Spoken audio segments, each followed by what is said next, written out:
Pessoal, a letra B do exercício 13, o enunciado é o mesmo, só que agora pede a taxa de variação da área do triângulo que é formado pela escada, pela parede e pelo solo. A área desse triângulo aqui, ó. Então aqui taxa a área do triângulo pela parede, formado pela parede, pela escada e pelo solo, varia. Ou seja, qual é a taxa de variação da área do triângulo? Então a gente tem que trabalhar com o seguinte: a área do triângulo é base vezes a altura dividido por 2. A base é x, que é essa parte de baixo, a altura é y sobre 2. E o exercício pede para calcular a taxa de variação da área, ou seja, pede a variação da área em função do tempo. Fazer a variação da área em função do tempo, ela pode ser feita de duas formas. A área está em função de x e de y.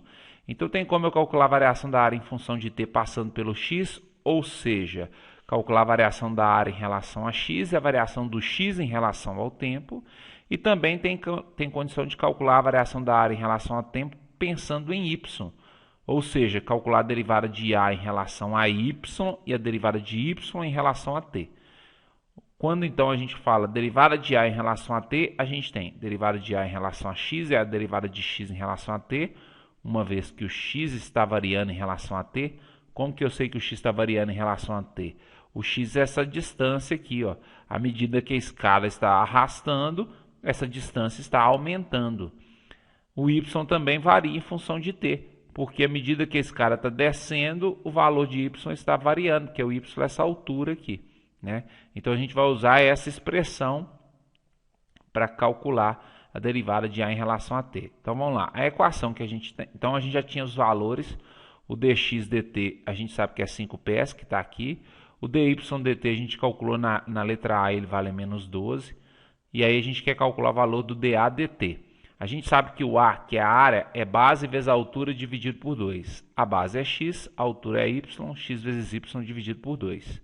E aí a gente vai usar a ideia de que a calcular a variação da área em relação a tempo é fazer a variação da área em relação a x, a variação de x em relação a t, e a variação de a em relação a y e a variação de y em relação a t. Então vamos lá. Derivada de a em relação a x. Se derivar isso aqui em relação a x, derivada de x é 1.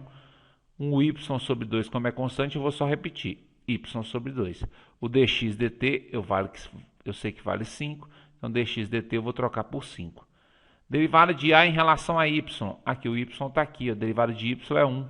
1 vezes x vai dar x. Então, vai ficar x sobre 2. Vezes a derivada de dy dt, que a gente achou na letra A, que vale menos 12. Fazendo essas contas aqui, lembrando que o y e o x a gente já descobriu no exercício anterior. O y valia 5 e o x valia 12. Então eu troco o y por 5, que eu encontrei na letra A, e troco o x por 12, porque é o valor que foi dado para x aqui, ó, 12. Esse 2 denunciado é valor de x. E aí, fazendo essa variação, a gente encontra que a variação de A em relação a t é de menos 59 pés quadrado por segundo. Por que pés quadrado? Porque, na verdade, aqui é a área, e a área é quadrada a unidade de medida. Então, por isso que ficou pés quadrado por segundo, seria a resposta final da letra B.